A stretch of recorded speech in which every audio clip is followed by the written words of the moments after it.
지난주에 우리는 유대 사람들은 바울을 죽이려고 했지만 반대로 로마 사람 지도자 클라우디아 루시아는 바울을 살리려고 했던 얘기를 생각했습니다. 첫 부장은 사도 바울을 죽이기 위해서 살리기 위해서 밤중에 군사 470명을 동원해서 유대인 모르게 가이사라로 압송하게 되었다는 부분을 지난주에 생각했습니다. 사도 바울이 압송된 가이사라는 헤롯 대왕에 의해서 건설된 지중해 해안의 항구 도시입니다. 헤롯 대왕이 이 도시를 건설해서 마치 요즘에 신도시를 건설하는 것처럼 이 가이사라의 신도시를 건설하고 그 도시의 이름을 당시의 로마 황제 가이사 아구스토를 존경하는 의미에서 가이사라라고 불렀습니다. 이 가이사라라는 말 뜻은 가이사의 성이다라는 뜻입니다. 가이사의 성이다라는 뜻인데 이 가이사라를 건축하면서 많은 도시에 것도 건축했지만 헤롯 왕은 자기가 몸을 궁전도 건축하고 그 궁전을 헤롯궁이라고 이렇게 이름을 붙였는데 이 헤롯궁이 나중에는 로마 총독부가 와서 주도하게 되는 주둔부가 되는 거죠. 그래서 헤롯궁이 로마 총독이 거주하는 곳이 되고 로마 군사가 거주하는 군부대가 되는 것을 보게 됩니다.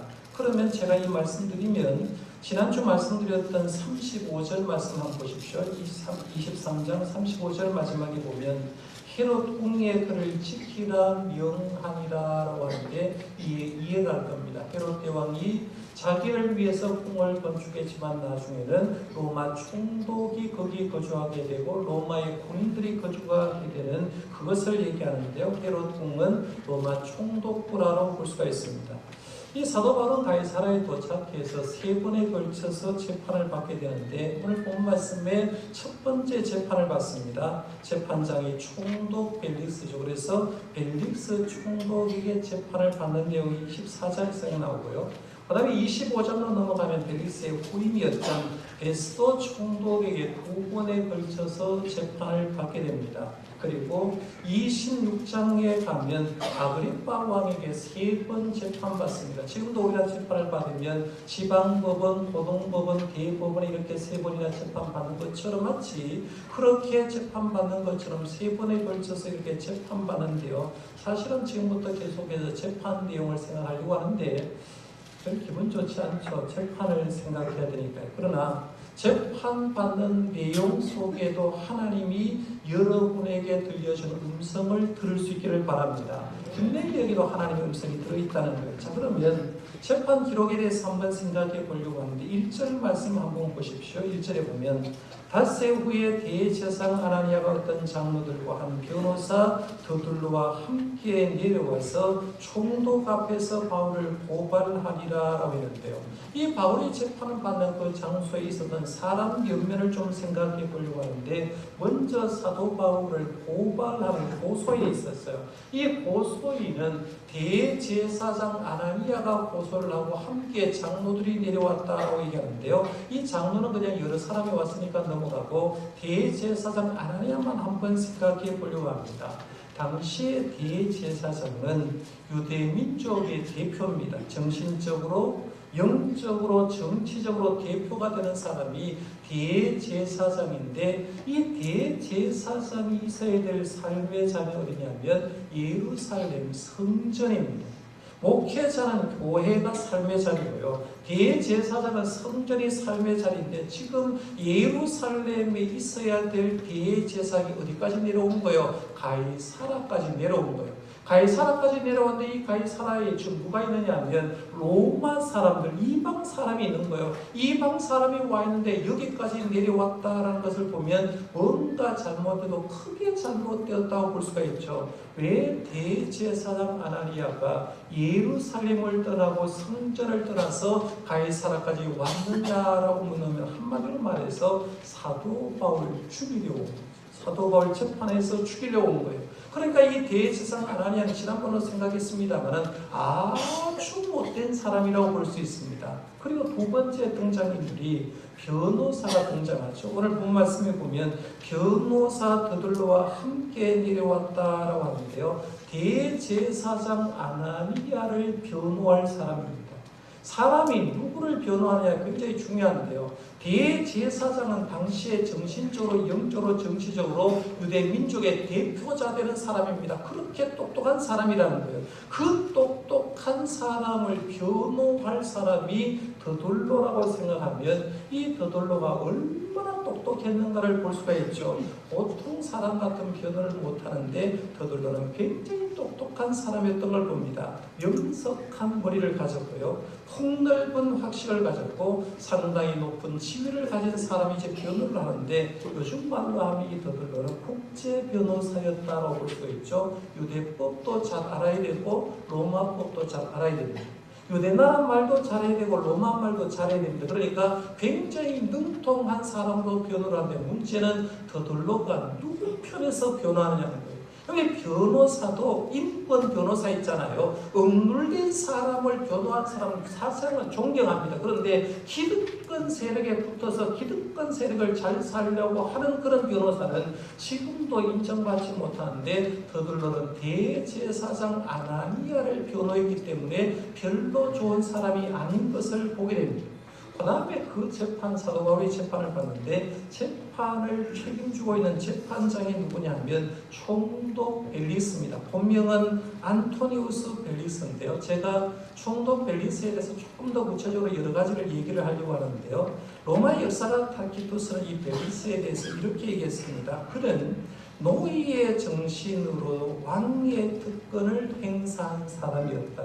정신은 노예이고 그런데 행사하는 왕의 특권을 행사하는 사람이라고 했는데요. 원래 벨릭스의 출신은 노예 출신입니다. 노예 출신. 노예 출신인데 지금 어떻게 하다가 보니까 이스라엘을 통치하고 있는 로마 총독부의 총독이 되어 있는 겁니다. 엄청난 사람인 거죠. 근데 이 사람이 그렇게 된 이유를 가만히 생각해 보면 벨릭스는 형이 하나가 있었는데 팔라스라는 형이 하나 있었어요. 이 팔라스라는 형이 누구하고 굉장히 친했냐면 당시 로마 황제 글라디우스와 굉장히 친했다고 합니다. 그런데 로마 황제 글라디우스는 어떤 일을 좋아했느냐 하면 굉장히 엽기적인 일을 좋아했다고 합니다. 구체적으로는 얘기를 하잖아요. 그래 엽기적인 것을 얻다 보면 이 세상을 살아가면서 묻는 것도 엽기적으로 행동도 엽기적으로 하는 사람이 있는데 이 로마 황제였던 글라디우스가 엽기적인 행동을 했는데 엽기적인 행동을 할 수 있도록 모든 자료를 제공해 준 사람이 벨릭스의 형이었던 팔라스라는 사람입니다. 그러니까 조가 탁탁탁탁 맞아 떨어지는 거죠. 그러니까 글라디우스 황제하고 팔라스가 굉장히 친하고 지나다 보니까 어찌해서 결국에는 이 황제에게 요청을 해서 자기 동생하고 자기를 자유인이 되게 해달라고 부탁하게 되고 로마의 노예였다가 자유인이 된 겁니다. 어떻게 악을 해서 자유인이 되어보니까요. 이 땅에서 성공하려고 하면 어떻게든지 돈을 좀 벌어야 됩니다. 명예를 가져야 된다라고 생각하고 발버둥을 쳤는 거예요. 발버둥 치고 살았는 결과 동생이었던 벨릭스는 로마에서 가장 다스리기 힘들고 까탈스럽다고 얘기하는 유대 나라의 총독이 되어서 온 겁니다. 그렇게 쓰는 거예요. 그러니까 이 로마 역사상 처음으로 노예로서 로마의 지방장관이 된 사람 최초가 벨릭스였다라고 얘기합니다. 그러니까 벨릭스는 자기는 총독인데 몸에는 노예 근성이 나와요. 노예 생각, 노예 문화, 노예 언어, 노예 것이 몸에 별개 있는 사람입니다. 벨릭스는 가정도 좀 복잡한 사람이어서 왜 복잡했을까 생각하면 자기는 노예였다가 성공해야 되기 때문에 정치적으로 결혼을 많이 했다고 보여야 되는데요. 오늘 본문 말씀에 봐도 24절 말씀에 보면 유대 여자 드루실라라고 등장하면서 부인 얘기를 하는데 이 부인이 몇 번째 부인이냐면 세 번째 부인입니다. 세 번째 부인. 그러니까 드루실라도 사실은 다른 데 시집을 갔다가 이 벨릭스의 꼬임을 받아와서 다시 재혼을 해서 결혼한 사람이라고 볼 수 있는데 드루실라는 헤롯 아그리파 1세의 맏딸이었습니다. 그러니까 정치적인 실세와 정략적으로 결혼했다고 볼 수가 있죠. 그러니까 결혼도 가정생활도 좀 답답한 사람이었어요. 벨릭스의 통치 방법은 굉장히 무자비했다고 얘기합니다. 자신의 목적 성취를 위해서는 친구도 죽였다고 합니다. 자기를 위해서 열심히 헌신했던 충신도 죽였다고 얘기를 하고요. 그것도 무지하게 죽였다고 얘기합니다. 폭동을 진압할 때도 주동자만 죽인 게 아니라 주변에 있어서 조금만 거기에 가담된 사람도 다 죽였다고 얘기하고, 이 사람은 심지어 대제사장 요나단도 살해한 사람이 바로 이 벨릭스입니다.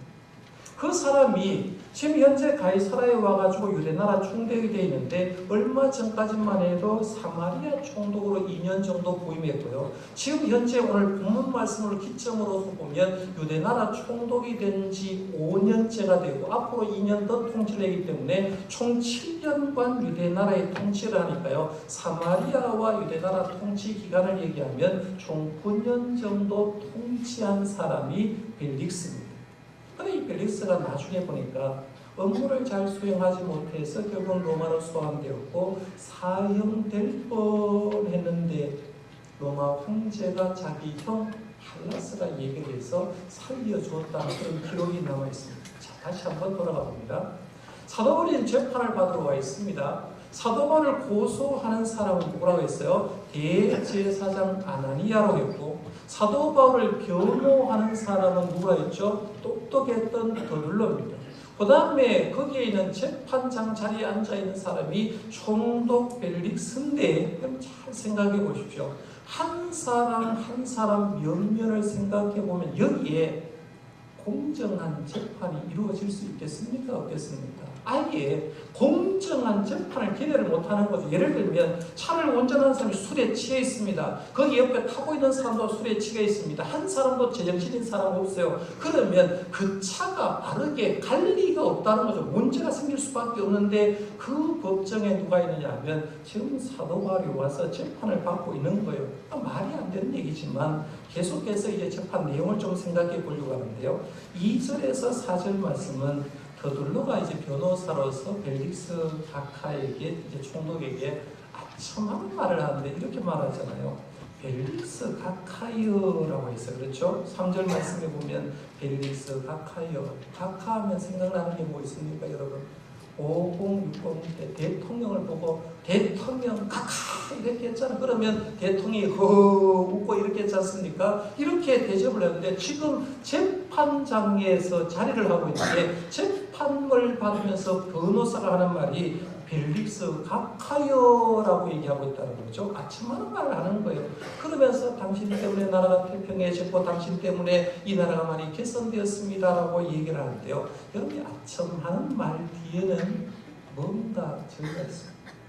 아버지 오늘 굉장히 잘생겨 보였어요, 이렇게 얘기하는 거 뒤에는 돈 달라는 저희가 있듯이 뭔가 있습니다. 5절 6절로 가봅니다. 이제 더둘러가 사도 바울의 세 가지 죄목으로 고소를 하는 장면인데요. 그 부분을 한번 같이 읽어보겠습니다. 시작. 우리가 보니 이 사람은 전염병 같은 자라. 천하에 흩어진 유대인을 다 소유하게 하는 자요, 나사렛 이단의 우두머리라. 그가 또 성전을 더럽게 하려 함으로 우리가 잡아싸우리. 아멘. 사도 바울을 더들어가 고소를 하는데 세 가지 제목으로 고소합니다. 첫째는 이 사람은 유대인을 소유하게 하는 사람입니다. 두 번째는 나사렛 이단의 우두머리입니다. 세 번째는 성전을 더럽힌 사람입니다 라고 했어요.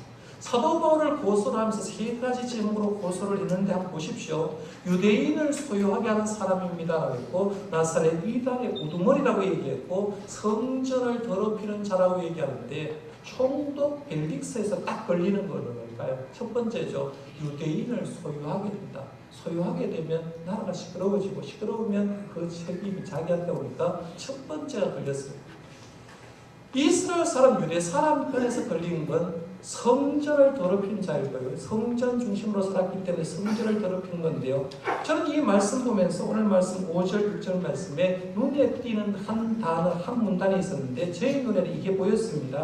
5절 말씀에 보면 우리가 보니 이 사람은 전염병 같은 자라는 말이 눈에 들어왔습니다.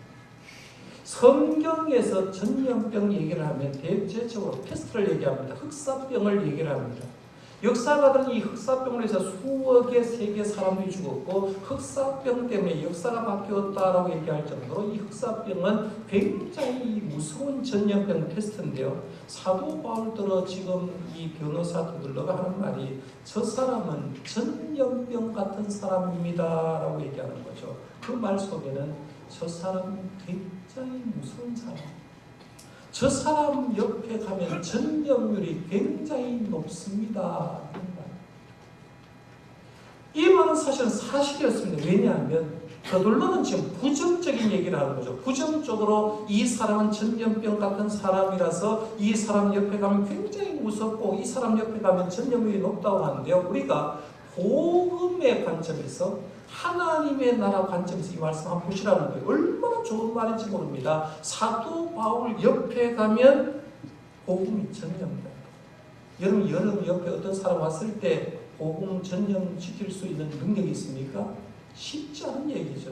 근데 사도 바울이 1차, 2차, 3차 전동을 했습니다. 1차 선교할 때 바나바와 마가 요한이 함께 따라갔죠.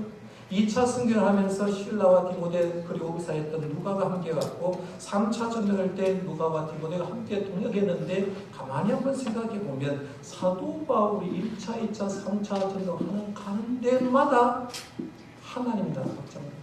교회가 세워졌어요.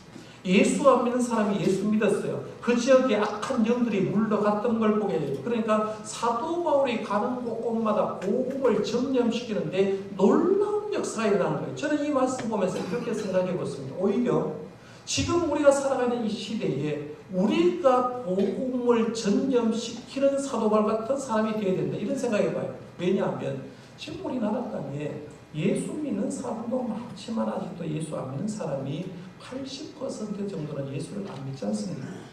여러분의 집안도 한번 들어가 보십시오. 나는 열심히 예수 믿지만 아직 우리 집안 안에 자녀들도 남편도 가족들도 예수 안 믿는 사람들이 굉장히 많을 겁니다. 그때 우리가 기도해야 될 제목이 뭐냐면 하나님, 내가 복음의 전염병을 풀치는 복음의 전파자가 되게 해달라고 기도할 필요가 있다는 거죠. 왜? 내가 예수를 제대로 믿었다고 하면 내 주변의 사람에게 복음의 영향이 미쳐져야 된다는 거예요. 바라기는 여러분을 통해서 이런 일이 있더라고요.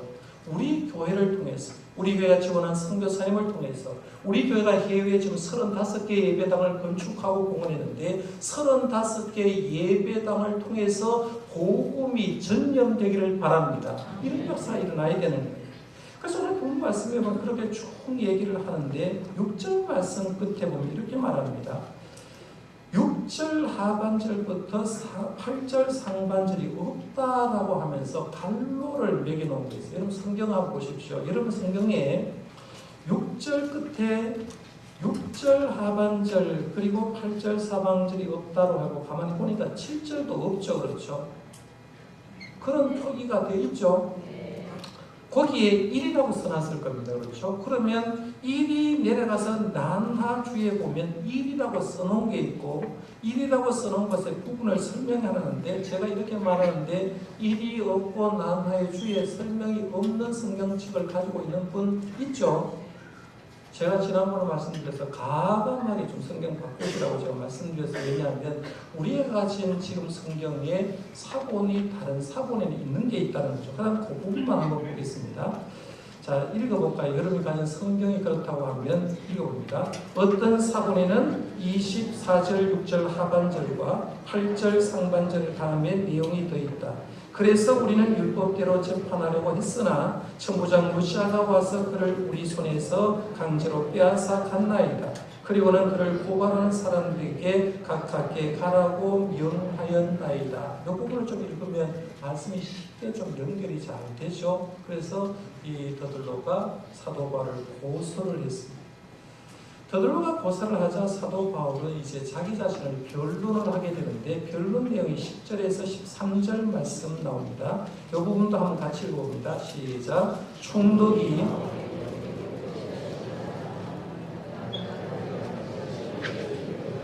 이 민족의 재판장 된 것을 내가 알고 내 사건에 대하여 기꺼이 변명하나이다. 당신이 아실 수 있는 바와 같이 내가 예루살렘에 예비하러 올라간 지 10이틀밖에 안 되었고 그들은 내가 성전에서 누구와 변론하는 것이나 회당 또는 시중에서 무리를 소동하게 하는 것을 보지 못하였으니 이제 나를 고발하는 모든 일에 대하여 그들이 능히 당신 앞에 내세울 것이 없나이다. 아멘. 바울이 변론한 걸 보면 더들어처럼 많은 말이 없어요. 그렇죠? 총독 각하야 이런 말이 없어요. 그러면서 솔직하게 나옵니다. 나는 예루살렘 온 지 12일밖에 안 됐는데 성전에서 누구와 변론한 적도 없고 회당에서 소요를 일으킨 적도 없다라고 말하면서 지금 대제사장이 더들러 통해서 내 3가지 죄를 얘기를 했는데 나 그 사람 아닙니다. 아닌 건 아니라고 얘기했어요. 그러면서 사도 바울이 나 이런 사람이야 라고 말하면서 자신이 한 것을 뭐 했다고 이어서 얘기합니다. 14절에서 16절 말씀을 제가 한번 읽어보겠습니다. 그러나 이것은 당신께 고백하리다라고 말하면서 나는 이런 사람입니다. 나는 죄인은 아닌데 나는 분명히 이런 사람입니다라고 하면서 얘기를 합니다. 이것을 당신께 고백하리다. 나는 그들이 이단이라는 도를 따라 조상의 하나님을 섬기고 율법과 선자들의 글에 기록된 것을 다 믿으며 그들이 기다리는 바 하나님께 향한 소망을 나도 가졌으니 곧 의인과 악인의 부활이 있으리라 함이니이다. 이것으로 말미암아 나도 하나님과 사람에 대하여 항상 양심에 끄리낌이 없기를 힘쓰나이다 했는데요. 사도 바울은 나는 이런 고백을 하면서 자기를 인정하면서 자기 인정하는 4가지를 얘기합니다. 첫 번째는 14절에 나는 내 조상의 하나님을 믿는 사람입니다. 두 번째, 나는 율법과 선지자의 글을 믿는 사람이다. 다시 말하면 구약 성경을 믿는 사람이라고 얘기합니다. 그 다음에 세 번째 15절 말씀에 보면 나는 의인과 악인의 부활을 믿는 사람입니다 라고 얘기하면서 부활신앙이 분명히 얘기합니다. 첫 번째, 두 번째, 세 번째는 하나님을 믿는다, 성경을 믿는다, 부활을 믿는다고 하면서 자신의 신앙 고백을 얘기하면서 마지막 4번째 이렇게 고백합니다. 나는 양심의 거리낌이 없기에 거짓말을 하거나 상황을 바꾸지 않습니다. 사도 바울은 확실하게 하나님을 믿는 사람이기 때문에 내 양심에 의해서 거짓말 못합니다 라고 이렇게 얘기했다. 사도 바울은 이렇게 아닌 건 아니라고, 그리고 자기가 믿는 건 믿는다고 고백을 했습니다. 그러니까 변호사가 사도 바울을 고소를 했고 사도 바울이 변론을 했으니까 이제 재판장이 벨릭스가 판결을 내릴 때가 됐습니다. 여러분 같으면 누구 손을 들어주겠습니까? 대제사장 아나니아 실세입니다. 더들러 변호사 똑똑한 사람이 사도 바울의 죄를 3가지를 얘기했어요. 그러면 사도 바울의 죄를 인정해 줄 건가 아니면 사도 바울이 무죄하다라고 얘기하면서 사도 바울의 편을 들 건가, 누구든 이제 손을 들어줘야 돼. 재판을 해야 되는데 재판 결과를 한번 보십시오. 22절 23절이 재판 결과입니다. 자, 같이 한번 읽어봅니다. 시작. 벨릭스가 이 도에 관한 것을 더 자세히 아는 거로 연기하여 이르되 천부장 루시아가 내려오거든 너희를 처벌하리라. 백부장에게 명하여 바울을 지키되 자유를 주고 그의 친구들이 그를 돌봐주는 것을 금하지 말라 하니라. 아멘. 재판이 벌어졌습니다. 예루살렘에서 가이사라까지 90에서 100km 정도 내려와서 대제사장이 왔고 변호사가 와서 재판을 하는데 재판 결과는 뭐냐면 재판 연기 이거예요. 요즘 재판 용어로 말하면 선고 유예라. 선고 유예. 벨릭스는 왜 재판을 하면서 선고 유예를 얘기했을까요? 벨릭스가 제가 설명하면서 좀 구체적으로 설명하면서 어떤 사람이었습니까? 노예에서 총독이 된 사람이다. 그런데 이 사람은 보통 사람이 아닌 거죠. 바둑으로 말하면 이세돌 정도 되는 사람이죠. 머리가 팍 돌아가는 사람입니다. 정치로 말하면 정치 9단 10단 정도 됩니다. 저 속에 뭐가 있는지 모릅니다. 그 사람이 재판을 열면서 뭔 생각했겠습니까? 내가 로마 시민권을 가지고 있던 사도 바울 편을 들어서 사도 바울을 무죄로 딱 선언하는 순간에 대제사장 아나니아, 유대 사람, 사도 바울을 죽이려 했던 사람 뭐 할까요? 요즘 말하면 대물이 박히죠. 소란이 날 겁니다. 그러면 자기한테서 혼내요. 그렇다고 유대 사람의 편을 들어서 로마 시민권이 있는 사도 바울이 죄가 없는 줄 알고 사도 바울 편을 들거나 유대 사람 편을 들게 되면 아무것도 안 되는 거죠. 그러니까 이렇게 해도 문제가 생기고 저렇게 해도 문제가 생기니까 내가 총독으로 있는 한은 이 재판을 유예한다, 다음에 하겠다라고 하면서 연기를 내려버립니다. 연기를 내려버립니다. 그러나 이걸 보면서 참 대단한 사람이다라고 이렇게 봅니다. 선고 유예가 잘 생각해 보십시오. 사도 바울에는 좋은 결과입니까? 나쁜 결과입니까? 재판을 내려서 사도 바울이 이렇게 됐다고 보십시오. 사도 바울 무죄, 오늘부로 석방, 나가! 사도 바울이 나오는 순간 사도 바울을 암살하고 있던 40명의 사람 아직도 눈뜨게 뜨고 있다. 대제사장 아나니아 죽이려고 하고 있으니까 사도 바울은 석방되는 순간 밖으로 나오자마자 언제 어디선가 지도새도 모르게 사도 바울은 암살당할 수밖에 없죠.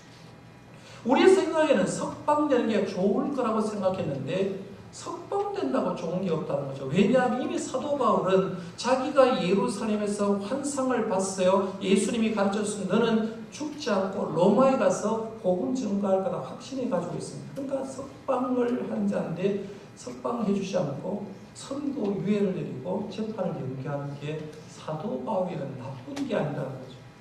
오늘 본문 말씀을 잘 보면 결과가 이렇게 얘기를 하고 있습니다. 23절에 보면 백부장에 명하여 바울을 지키되 자유를 주고 감옥에서 자유가 주었습니다. 그의 친구들이 그들의 돌봐준 것을 금하지 말라 하니라. 감옥에 있지만 사람들, 친구들 대할 수 있고 복음 전할 수 있어요. 감옥에 있지만 자유가 있습니다. 쉽게 말하면 사도 바울은 밖에 나가면 죽을 지경이 되는데 감옥에 있으니까 삼시세끼 밥 줄 거 아닙니까? 군인들 동원해서 지켜줄 것 아닙니까? 감옥에 있으니까 어떤 노역도 시키지 않았고 쉬었을 겁니다. 그때 당시는 자기가 선교한 거에 편지도 쓰지 않았으니까 2년 어간이 사도 바울에게는 안식하는 기간이 아니었을까 이런 생각해 봅니다.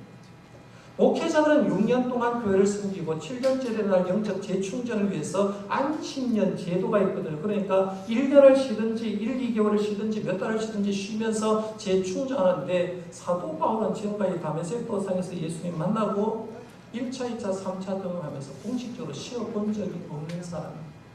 그 쉬어본 적이 없는 사람에게 하나님은 특별한 선물을 주는데 가이사라 감옥에서 2년 동안 자유하면서 주는 밥 먹고 로마에서 주는 밥 먹고 군인들 지켜주는 틈에서 2년 동안 안식하고 있다 하는 걸 보게 됩니다. 저는 이걸 통해서 사도 바울에게 안식년이 왔구나. 몇 년? 2년 동안.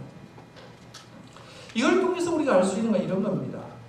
보통 우리는 내 뜻대로 인생이 안 풀리면 하나님 나를 사랑하지 않는다고 생각할 때가 굉장히 많습니다.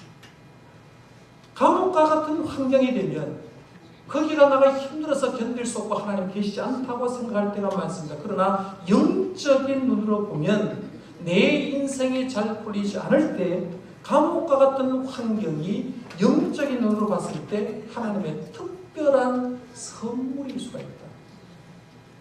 여러분 삶이 어렵습니까?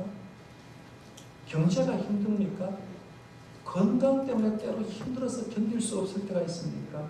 원망하지 마시고 잘 생각해 보면 이때가 하나님을 만날 때고 이때가 하나님이 나를 쉬게 할 때고 이때가 하나님 나에게 영적인 충전하는 기간인 줄 믿으시기 바랍니다.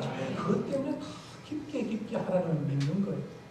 자, 그럼 마지막 부분 이제 재판을 선고 유예를 내고 2년 동안 지났는데요. 2년 동안 그럼 사도 바울이 감옥에서 뭘 했는지 한번 보겠습니다. 마지막 부분입니다. 24절에서 27절 말씀 같이 읽어보겠습니다. 수일 후에 벨릭스가 그의 아내 유대 여자 드루실라와 함께 와서 바울을 불러 그리스도 예수에 믿는 도를 듣거늘 바울이 굴과 절제와 장차는 심판을 강론하니 벨릭스가 두려워하여 대답하되 지금은 가라. 내가 틈이 있으면 너를 부르리라 하고 동시에 또 바울에게서 돈을 받을까 바라는 거로 더 자주 불러 같이 이야기하더라. 이때가 지난 후 고르기오 베스토가 벨릭스의 소임을 이어받으니 벨릭스가 유대인의 마음을 얻고자 하여 바울을 부류하여 두니라. 아멘. 감옥에 갇혀있던 바울에게 총독 벨리스는 두 가지를 얻고 싶었습니다. 하나는 뭐냐면 바울 속에 있는 복음 듣고 싶었어요. 왜 그럴까요? 바울은 죄수예요. 죄수인데 저렇게 편안한 사람 처음 봤거든요.